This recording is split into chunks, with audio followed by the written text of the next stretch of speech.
할렐루야, 성도 여러분 모두 반갑습니다. 7월 21일 금요일 아침 하루를 시작하는 첫 찬송 453장 예수 더 알기 원한에 찬송 올려드립니다.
이 아침에 저희들에게 주시는 하나님의 말씀은 사도행전 13장 13절로 31절의 말씀입니다.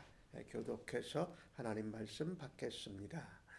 바울과 및 동행하는 사람들이 바보에서 배 타고 밤빌리아에 있는 버가에 이르니 요한은 그들에게서 떠나 예루살렘으로 돌아가고 그들은 버가에서 더 나아가 비시디아 안디옥에 이르러 안식일에 회당에 들어가 앉으니라. 율법과 선지자의 글을 읽은 후에 회당장들이 사람을 보내어 물어 이르되 형제들아 만일 백성을 권할 말이 있거든 말하라 하니 바울이 일어나 손짓하며 말하되 이스라엘 사람들과 및 하나님을 경외하는 사람들아 들으라. 이 이스라엘 백성의 하나님이 우리 조상들을 택하시고 애굽 땅에서 나그네 된 그 백성을 높여 큰 권능으로 인도하여 내사 광야에서 약 40년간 그들의 소행을 참으시고 가나안 땅 7족속을 멸하사 그 땅을 기업으로 주시기까지 약 450년간이라. 그 후에 선지자 사무엘 때까지 사사를 주셨더니 그들이 그들의 왕을 구하거늘 하나님이 베냐민 지파 사람 기스의 아들 사울을 40년간 주셨다가 패하시고 다윗을 왕으로 세우시고 증언하여 이르시되 내가 이새의 아들 다윗을 만나니 내 마음에 맞는 사람이라 내 뜻을 다 이루리라 하시더니 하나님이 약속하신 대로 이 사람의 후손에서 이스라엘을 위하여 구주를 세우셨으니 곧 예수라. 그가 오시기에 앞서 요한이 먼저 회개의 침례를 이스라엘 모든 백성에게 전파하니라. 요한이 그 달려갈 길을 마칠 때에 말하되 너희가 나를 누구로 생각하느냐? 나는 그리스도가 아니라 내 뒤에 오시는 이가 있으니 나는 그 발에 신발끈을 풀기도 감당하지 못하리라 하였으니 형제들아 아브라함의 후손과 너희 중 하나님을 경외하는 사람들아 이 구원의 말씀을 우리에게 보내셨거늘 예루살렘에 사는 자들과 그들 관리들이 예수와 및 안식일마다 외우는 바 선지자들의 말을 알지 못하므로 예수를 정죄하여 선지자들의 말을 응하게 하였도다. 죽일 죄를 하나도 찾지 못하였으나 빌라도에게 죽여달라 하였으니 성경에 그를 가리켜 기록한 말씀이 다 응하게 한 것이라. 후에 나무에서 내려다가 무덤에 두었으나 하나님이 죽은 자 가운데서 그를 살리신지라. 갈릴리로부터 예루살렘에 함께 올라간 사람들에게 여러 날 보이셨으니 그들이 이제 백성 앞에서 그의 증인이라. 아멘.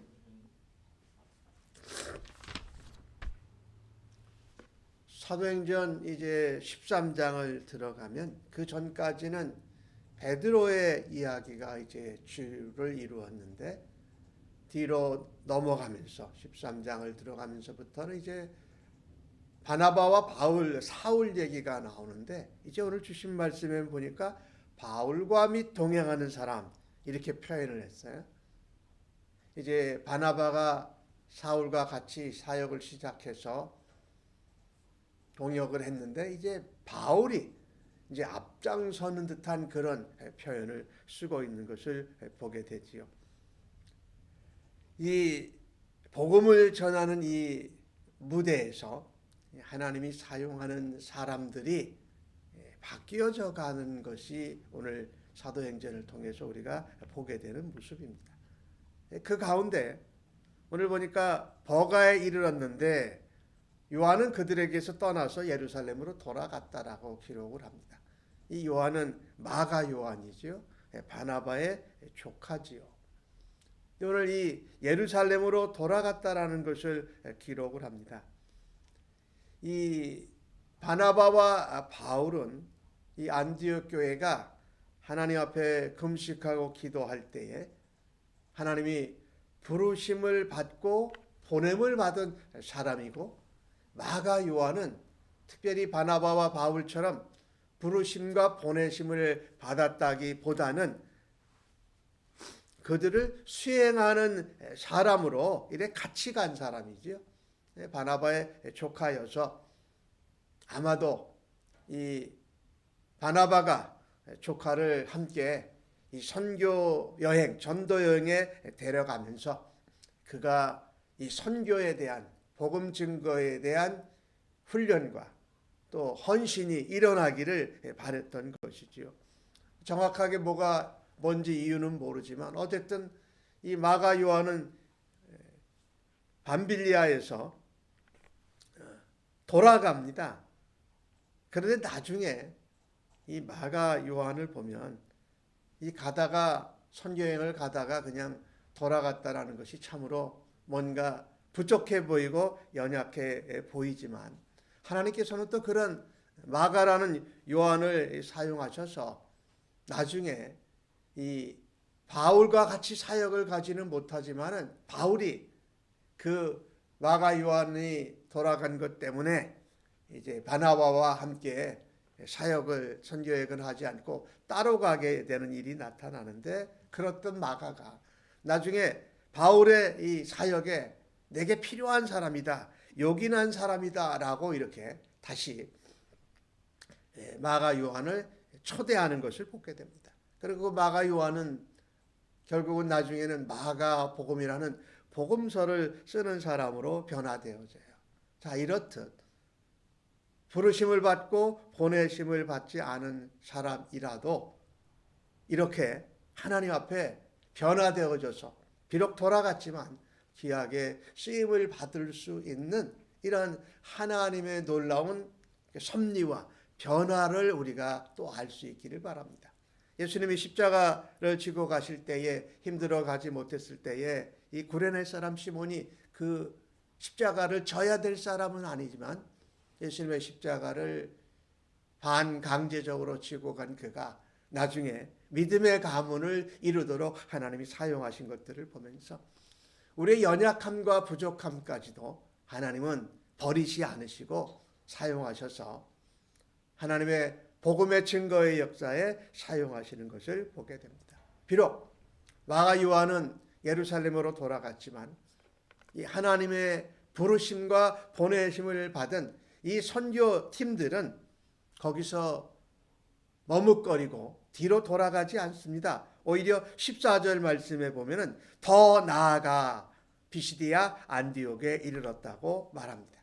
그리고 안식일에 회당에 가서 앉습니다. 이 유대인의 회당은 유대인들이 혹은 이방 사람들이 하나님을 아는 사람들이 모이는 장소였으니까 그곳에서 복음을 증거하기에 아주 용이했던 것이지요.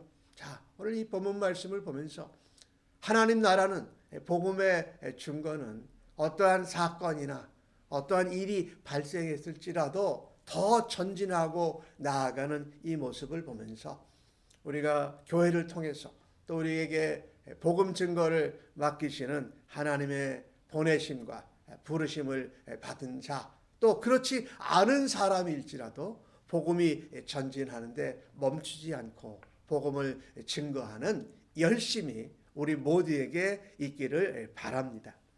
오늘 회당에서 그 율법과 선지자의 글, 구약 성경을 말하지요. 성경을 읽은 후에 회당장들이 왠지 백성들에게 권할 말이 있는 사람이 말하라고 합니다.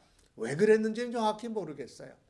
근데 그때 바울이 더 담대히 나아가서 멈추지 아니하고 복음을 증거하는 일에 바나바와 바울이 부르심을 받고 보내심을 받은 그 바울이 담대하게 일어납니다. 손을 들고 일어나서 말하자면 설교, 강론을 하는 것이지요. 그 회당에 앉아있던 사람들은 오늘 본문에 보니까 이스라엘 사람들, 유대인이지요. 그리고 하나님을 경외하는 사람, 이 사람들은 유대교적인 성향을 가진 이방인들이에요. 그러니까 하나님을 알고 회당에 나와서 말씀을 듣는 사람이에요. 그들에게 바울이 설교를 하는데 이 바울이 시작을 어디부터 하냐면은 애굽에서부터 출발을 합니다. 애굽에서 출발해서 우리의 조상들을 애굽 땅에서 나그네 된 백성을 하나님이 큰 권능으로 건져내셔 인도하여 내셨다. 이 모세의 이야기를 간략하게 시작을 한 거죠. 그리고 광야에서 40년 하나님께 불순종하고 또 그로 인해서 방황하는 이 모습 가운데 하나님은 참고 인내하셨다. 그리고 그들을 인도하셔서 가나안 땅 7족속을 멸하시고 그들에게 약속의 땅을 주셨다. 기업으로 주셨다. 이 기간이 450년이라고 말합니다.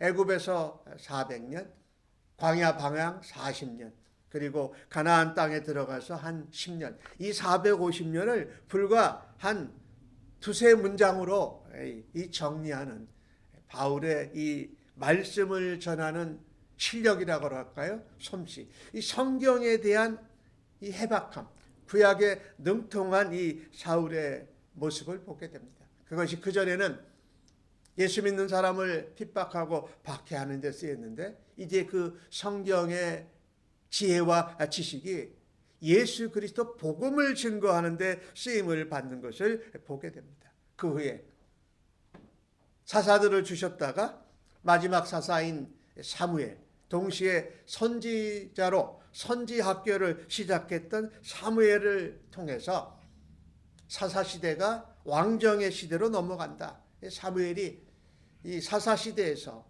왕정시대로 넘어가는 이 징검다리 역할을 잘한 것이지요.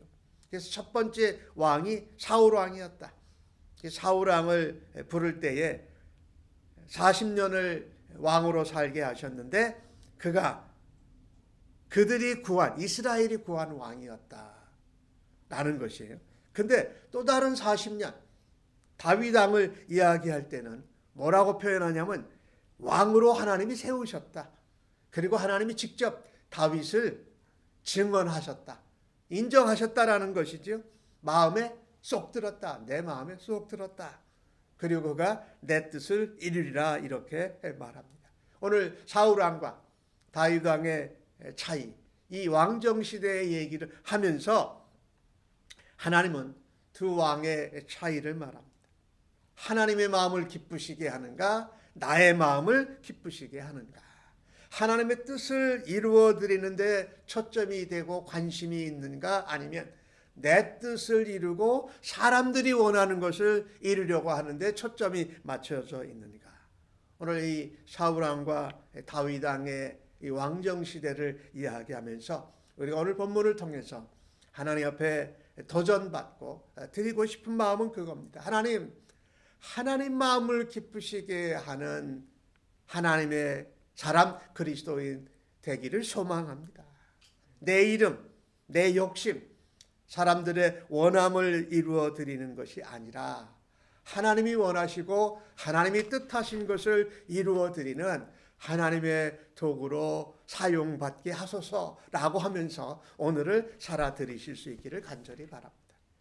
이 구약 성경을 불과 10절도 안 되는 그 문장으로 사울은 정리를 하고 곧바로 다윗의 후손으로 오실 예수 그리스도가 구주라라고 말씀을 합니다.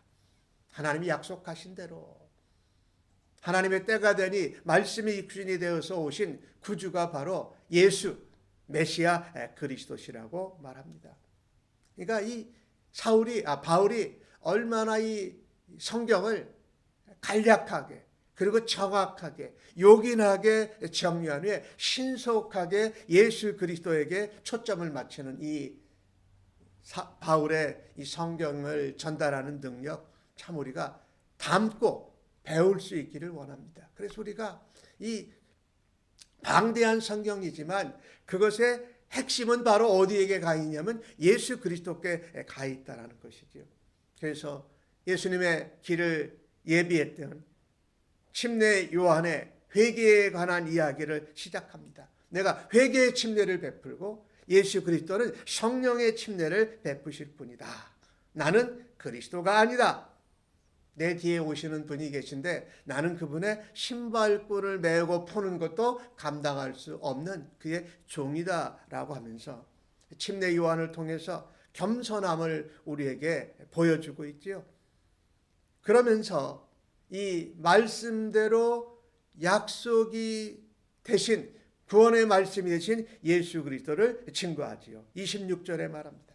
아브라함 후손과 너희 중에 하나님을 경외하는 자, 아까 말한 대로 유대인들과 유대교적인 성향을 가진 이방인들 그 부류가 주로 그 비시디아 안디옥 그 회당에 많은 것을 보면서 이 구원의 말씀을 보냈다라고 말씀해요. 구원의 말씀을 보냈다. 누굽니까? 바로 다윗의 후손으로 오신 예수 그리스도 구주 메시아를 말하지요. 그러니 구원의 말씀은 말씀이 육신이 되신 예수님을 말합니다. 그분이 바로 메시아이시고 그리스도시고 하나님의 아들이라는 것을 정확하게 증거합니다. 그리고 오늘 27절에 가면 그 메시아, 구원의 말씀이신 예수 그리스도를 예루살렘에 있는 백성들과 관리들 그리고 이방인들이 십자가에 못 박혀 죽었다. 근데 그들은 안식일마다 선지자를 통해서 듣는 말씀을 외우고 읽고 강론하고 그랬는데 정작 그 말씀을 들으면서 메시아 그리스도 예수를 알아보지 못했다라는 것입니다. 예루살렘 백성들, 산헤드린 공회원들, 총독 빌라도 이런 사람들은 결국은 예수를 십자가에 못 박혀 죽였다. 예수를 알지 못하면, 메시아를 그리스도를 만나지 못하면 성경을 매일 봐도 아무리 외워도 아무리 들어도 오늘 본문에 말하는 것처럼 예수를 오히려 못 박혀 죽게 하는 이런 일을 할 수밖에 없다. 선지자의 말이 응하게 하였다. 죽일 죄가 하나도 없는데 빌라도의 손을 빌어서 죽게 했고, 그 성경은 나무에 달린 그 예수 그리스도를 무덤에 두었다. 이것을 표현을 하면서요, 구약 성경의 초점이 바로 누구냐? 예수 그리스도다. 그리고 신약 성경의 초점은 누구냐? 바로 예수 그리스도다라고 말하고 있는 것이지요. 구약 성경이 메시아를 말했다면 신약 성경은 예수를 그리스도라고 말하고 있어요. 오늘 주신 말씀을 통해서 보면은 바울은 그 성경을 굉장히 간결하게 그러나 정확하게 초점을 맞춰서 구약과 신약을 설교를 하는데 그 초점은 바로 예수였다라는 것입니다. 이스라엘의 역사를 초점을 둔 것이 아니고 이스라엘 역사 가운데 나오는 신앙의 유명한 사람들에게 초점을 맞춘 것이 아니고 그들을 통해서 바로 예수 그리스도께 초점을 두고 오늘 마지막 절 말씀에 예루살렘에서 같이 올라온 예수님의 제자 사도들이 바로 지금 증인이다. 그러니 바울 사도가 오늘 설교하는 핵심의 초점은 뭐냐면 예수가 초점이고 그 예수를 증거하는 증인들이 바로 예수의 제자들이다라고 말하고 있습니다. 성경을 인물 중심으로 볼 수 있습니다. 성경을 역사적인 사건을 중심으로 볼 수 있습니다. 어느 쪽으로 보든지 우리를 구원하러 오신 구원의 말씀이신 예수 그리스도에게 초점을 두고 우리가 살아가고 또 복음을 증거할 수 있기를 간절히 바랍니다. 이 모습을 보면서 나는 성경을 전하거나 성경을 가르치거나 나의 신앙 체험을 간증하고 증인이 될 때에 나의 상황과 나의 사건과 나를 중심으로 예수를 전합니까? 아니, 그래서는 안 될 것입니다.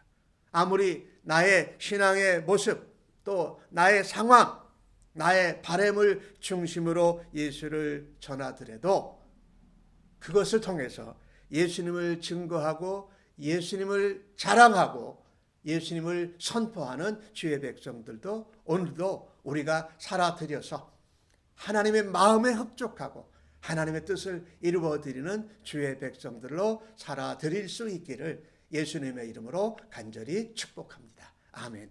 하나님 아버지 감사합니다. 말씀을 전할 수 있는 기회를 주실 때에 물러서지 아니하고 더 나아가고 담대히 전할 수 있는 저희들 되도록 하나님 사용하여 주시니 감사합니다. 신구약 모든 성경의 초점이 메시아에게로 예수 그리스도에게로 향하고 초점이 맞추어져 있음을 확신하면서 사람이나 역사로 해석하고 바라다 볼지라도 다시금 예수 그리스도께로 초점을 맞추고 예수 그리스도를 증거하는 증인으로 저희들을 오늘도 사용하여 주실 것을 믿고 감사합니다. 예수님의 이름으로 기도하옵나이다. 아멘.